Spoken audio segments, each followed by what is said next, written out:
everyone, I'm your female otaku, and I'm here to review episode 2 of Youjo Senki.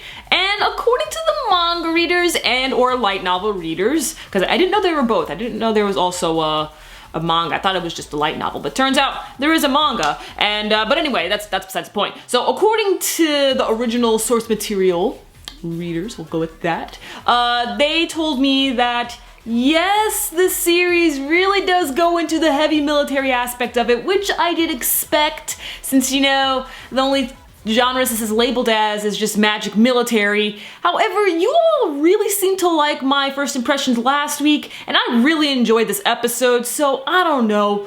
We'll take it one step at a time. If I mess up here and there, I know you guys understand, because apparently I actually already did mess up last week when it came to the whole, Tanya sending out the people to die. That I didn't know. I thought they just did that on their own, but Tanya actually sent them out, and that's how those two soldiers died. So, yeah, baby steps, guys, baby steps. But anyway, forget about last week. Let's talk about today's episode, which I really enjoyed. And I can easily explain since there was nothing about strategies in this episode. We first start off in 2013, surprisingly, and we see that Tanya was originally a man from 2013 in Tokyo, and he was a businessman or a salaryman, and he wasn't exactly the kindest of bosses. I mean, sure, this one employee did, you know, mess up. However, Tanya, we actually don't know Tanya's original name. I don't believe we do. Yeah, I don't think they mentioned that.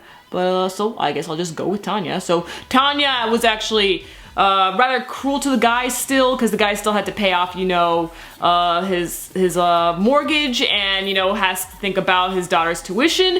But no, dude doesn't care about that. He's all like, no, you screwed up once, you're screwed up for life, man. No, you done. So while he was over at the train station, the ex-employee comes up to him and pushes him into the train. However, time freezes, and that is when Being X, because Tanya refuses to have faith that there is a god. So Being X not exactly appears, because Being X doesn't have a physical body. So Being X freezes time and communicates with Tanya through other people. And Being X reincarnates people. I believe Being X said that he is it is the wheel of reincarnation, something around there, the circle of reincarnation. Tanya doesn't believe in Being X because of the times that she lives in, or at the time he lived in, where you can rely on science for pretty much anything. Understandable. Okay, however, this pissed off Being X, because Being X is talking to Tanya at this moment, and yet Tanya still doesn't believe. So Being X was like, oh, okay, so let me get this straight. Because of the environment that you live in with science, and you have a comfortable life, you're not in a dire situation or a tragic environment where you need to struggle and hold on to and grasp to some sort of faith, you don't believe in me. Okay. So why don't I reincarnate you into a time period where you're gonna want to believe in me? So that's what Being X did. And so Tanya was then reincarnated as a little girl. And I actually thought from last week, I assumed, since I've seen so many lollies in anime, there's actually quite a bit of lollies that, you know, look like little girls, but in actuality they are, you know, older people. But I guess technically that is not the case, because with Tanya, she was reincarnated as a little girl. And sure, she still has the thoughts of an older man. However, you know, she was a baby. That's the thing you gotta recognize. So oddly enough, this lolly really is a lolly. Not like, you know, Shinobu from, you know, the Monogatari series. No, this is actually a legit lolly. Okay. She got in the army and was promoted to white silver at 9 years old. I didn't know that, okay? I assumed from last week that Tanya was actually like 20 something and just looked like a little kid. But no, Tanya's a little kid, so wow, okay. Tanya was actually born with really high magic capabilities, class A in fact. So she thought that to survive, she should join the army, and she did so right away. And so she moved out of the orphanage, joined the army.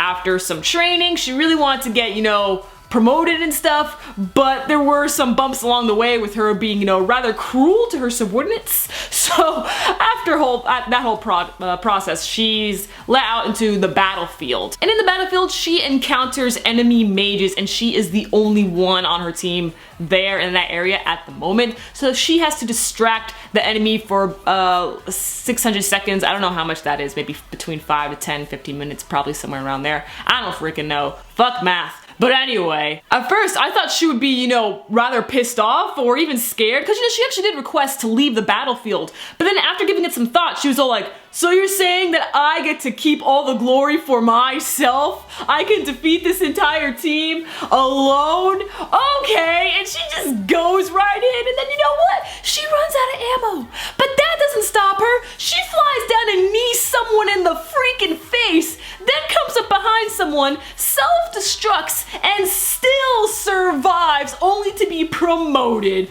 Holy hot damn! Wow. Okay. Wow, that was incredible. I'm not gonna lie, guys. Woo.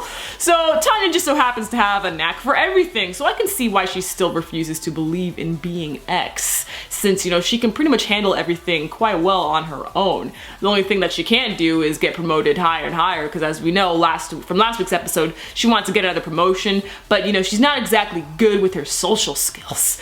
But, you know, during the awards ceremony, she had to, you know, act like this was the happiest time of her life, so she acted like a little girl once again, and it was like, oh god, Tanya. Ooh. So that was this episode, a very enjoyable one, and whew, I think I was able to review all that without screwing up, guys.